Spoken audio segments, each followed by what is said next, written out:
Hello, everyone. Welcome to Kiki and Kibitz. It's me, Mary, and I'm here today on this Manic Monday with Love After Lockup, Season 6, Episode 2, Free My Man recap. So, if I was going to give this episode a grade, I would give it a B minus. I'm not quite sure how I feel about this season yet. Way too many recycled storylines, lots of hot mess train wrecks. So let's get right into it, I guess. So first, we start off with Q and D, and we pick up where we left off last week. Q is waiting outside of the prison with her stepfather, G. Paul, and he's running late. Like, what's going on? Is he coming out or not? Then she gets a phone call from a staffer at the prison, just wanting to make sure that she was outside. I have a feeling that was a producer, but anyway, just to make things a little more dramatic. So finally, he comes bouncing out those gates and he is happy AF. He is so happy to be out. Okay, he's surprised that G Paul's there, but he's going to cop his feels anyway. Q jumps up on him. She is so happy. She is kissing him, hugging him. He is squeezing that booty. Q is yelling, G Paw, pineapple, pineapple. G Paw standing over there by the car, like, oh gosh. So, what is up with this dude with the Mickey Mouse puffs? I'm really happy that he did his hair and he got rid of those Mickey Mouse puffs. So we get to know him a little bit. Dee never pictured himself going to jail. He went to college for physical therapy. He wanted to become a physical therapist, but then he, fell in with the wrong crowd. And before you knew it, he was trafficking, and that got him a sentence. So Q and D met when he was 16 and she was 12. So he told her to come back when she was a little older.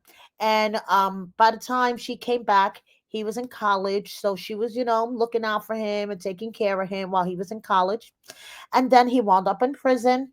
So that's how their relationship, really took off. She was really there for him. He's planning on proposing to her.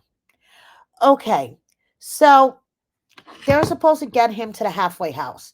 He needs to get to the halfway house, get an ankle monitor on, and then we'll see whether they're going to make him stay at the halfway house or send him home with Q. Okay, they were sitting outside. Q and G Paul were sitting outside of the halfway house for over 2.5 hours according to WeTV time. I mean, or we know it could have been 45 minutes, but according to WeTV time, it was 2.5 hours. And when the counselor finally came out to tell Q that D wasn't going anywhere, D is going to stay at the halfway house, she was like, what the fuck? She was so upset. She got back in the car. She was like, G Paul, you please deal with this bitch. I don't even want to look at her. She wants D's bag. I mean, I'm so upset. I can't believe this is happening. And you know something? G Paul's also upset because he's like, the boy served his time. He's going to get an ankle monitor. He's done everything that they want him to do. Why are they still holding him?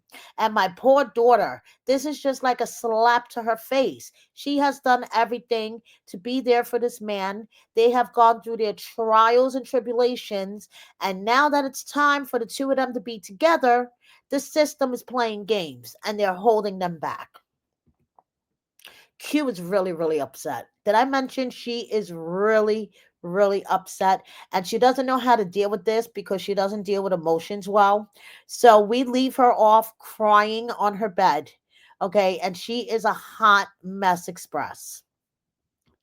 So I just want to say this season so far on social media with this cast, it's been kind of boring. So for Q and D, I've only been able to find this Instagram account for D, which looks like it was newly opened. He has no posts. He's not following anyone. He has 2 followers, which one of them is me. So yeah, that's what I have so far for Q and D. So moving on We have Alexis, Julius, and Ashley. Um, Ashley, I get their names confused. Ashley is in a party store, okay?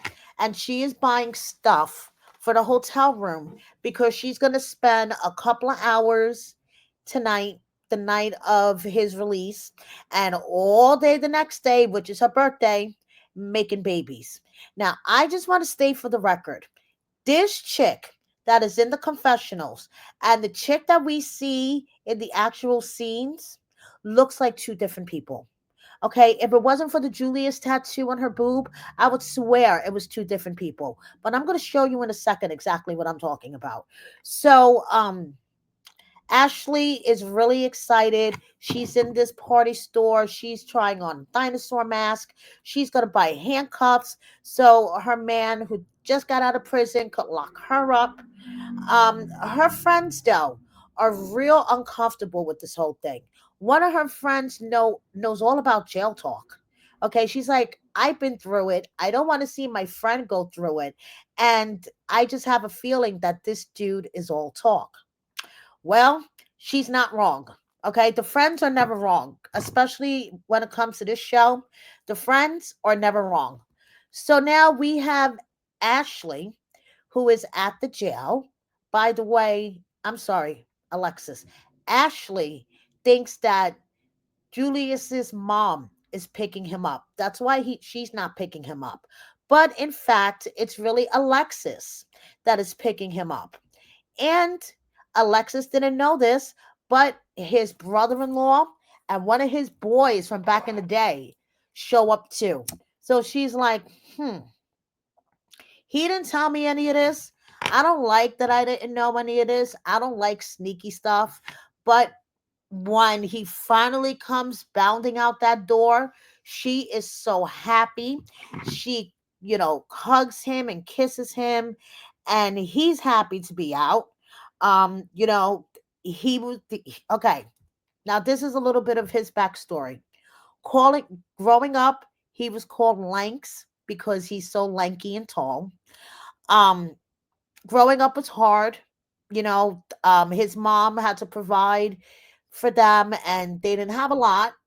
So around 15, 16, he wound up starting to sell fentanyl. And basically he got wrapped up, sold to a confidential informant, and boom, he got a 6-year sentence. So he realizes that people that were writing for him hard before, when he was in jail for those 6 years, they were nowhere to be seen. And Alexis has been there for him. She has rode hard for him, and he appreciates her. But he doesn't appreciate her enough not to go riding with his boys as soon as he walked out the gate. Now, if you're wondering what was in that cup his brother in law was drinking, it was just a little bit of Patron. And here we have Julius drinking for the first time legally. So, Julius gets in the car with his boys. The production asked him, "What about Ashley?" And he just chuckles. He's like, "Oh, yeah, I know Ashley." So he gets in the car with his boys. Alexis gave him his phone, and that phone to Julius is the gateway to freedom. He could communicate with whomever he wants. He could, it's all this communication and information right in the palm of his hands. I mean, and on top of that, he got it for free. Alexis hooked it all up for him. I mean, come on, the guy's in heaven. So, who is his first phone call going to be to? And not his mama, and not any of his family, but to Ashley, who is still in the party store buying stuff. Now, do you see what I mean? This chick and the chick in her confessionals looks like two totally different chicks. I mean, unless she has a twin running around out there with a Julius tattoo on her boob as well. I mean, like, okay. So, anyway, did I mention that Julius was supposed to get a matching tattoo, but he never did? Hmm. I wonder why. So this is going to be real interesting to see how he's going to juggle the two of them now that he's out. Spoiler alert. Spoiler alert. If you guys don't want to hear what's coming next, put your fingers in your ears, fast forward, whatever you need to do, walk away for a minute. There is going to be a spoiler alert. Julius winds up with Alexis, and they have a baby together. To make a long story short, Julius's ex-girlfriend, no, not Ashley, went on Reddit and basically blew up his spot big time. Posted a whole bunch of messages between them where he is making fun of Alexis, saying that he is just using her. Alexis is not his type, blah, blah, blah, blah, blah. Well, she got pregnant. They had a baby. And yeah, so that's the spoiler. Julius eventually chooses Alexis. These are some of the messages, and these are messages between Alexis and the ex girlfriend who hit her up to let her know what was going on. And Alexis didn't want to hear any of it. She was on planet denial, and she's real comfortable on planet denial, and she doesn't want to hear any of it. So moving on, we have Joey and Michael, and this is a hot fucking train express, okay? So basically, to make a long story short, Michael walks out of the prison. He changes, okay? Joey is like, oh my goodness, he's like drooling all over himself watching Michael change. But as soon as he gets his phone and he realizes that it was factory reset and his number was changed by his mom, he starts flipping the fuck out. He's like, oh my goodness, why did you guys do this to me? Why did you do this to me? Oh no, why did you do this to me? And Joey's like, you don't need those contacts anymore. You're starting fresh. So he admits that the first thing that is going through his head is how he can get away with using without jeopardizing his relationship with Joey, because he loves Joey so much. He doesn't want to fuck it up. Okay. And here we learn a little bit of his background as well. He always struggled with being gay. When he was younger, he used to pray to God to make him ungay. Um, he joined the Navy. That's where he met his first real boyfriend. He didn't know how to be in a relationship, so he basically cheated on his boyfriend. His boyfriend left him, and he realized that he fucked up the best thing that he ever had. Joey is his first boyfriend while he was in jail. Okay, he's never had a boyfriend stick by him in jail.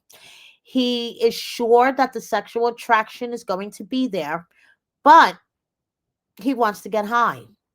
And this is not going to work. And here's another spoiler alert. Stick your fingers in your ears or walk away for a second. Unfortunately, he got arrested a month after his release, according to Sarcasm, for a parole violation. And we all know that it is most likely drug related, unfortunately. So, Joey and Michael, hot train mess, and it's only episode 2. Savannah and Bradley, spoiler alert, they're already broken up.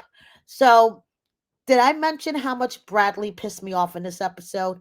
I'm going to get into that for a second. So, he just walked out of the gates. They get into Savannah's car. Why is he driving Savannah's car? Like, how is he even able legally to drive Savannah's car? He walked out of the prison like 5 minutes ago, and he's already driving Savannah's car. Okay. Anyway, so he is not really looking forward to seeing Savannah's mom, Shanoa. Considering the last time he spoke to Shanoa on Love During Lockup, they got into a big argument because Shanoa asked him, what are your intentions towards my daughter? And he was like, what the fuck is this, the 1950s? When he walked in the door, Shanoa gave him the biggest fucking hug. It brought tears to my eyes. She was truly happy to see this guy. Even though she has hesitations about his relationship with her daughter, as a person, she was so happy to see him. She gave him the biggest, longest hug. Now, you guys may remember that she is a prison advocate, and she was talking to Bradley about those that walk out of those prison gates and don't have anybody to go home to. They don't have a support system. Their support system gave up on them a long time ago, and they're walking out into the world alone. So Shanoa just wants Bradley to know that she will always be there for him no matter what. If he needs support, he needs an ear to cry to, a shoulder to lean on, Shanoa will be there for him. Even though she does have her doubts about their relationship, she doesn't think that their relationship is the best thing. But the fact that she's putting herself out there for Bradley, oh my God, I love Shanoa. Just got to say that.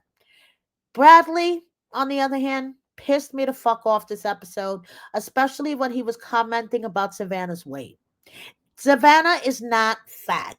She is the furthest thing from fat, and he prefers her when she has a met body, when she's like 30 pounds skinnier and she's abusing substances. That's how he prefers her body. Like, what in the actual fuck, dude? And they didn't they didn't do whoopee. I don't want to get into trouble with YouTube by using too many of these words, but they didn't have sex that night, guys. Okay, he had no interest in having sex. Yeah, okay, this is not going to last.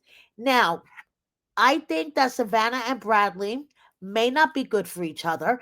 I agree with Shanona in many, many ways. Savannah had struggled with substances in the past. Bradley was her weed dealer in the past. Okay. She has her own mugshot. She doesn't need any more. So I think, the fact that the whispers on the street that Savannah and Bradley have broken up is a really good thing. And how do I know? Bradley celebrated his birthday. No Savannah in sight. He's been hanging out with family. No Savannah in sight. Savannah, no Bradley in sight on her stuff. So there you go. And Savannah changed her Facebook status to single not too long ago. So now welcome to the new couple, Brooklyn and Brian.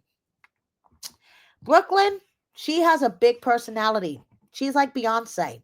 And she is a gymnastics cheer coach, but she doesn't need a cheer outfit to shake her booty.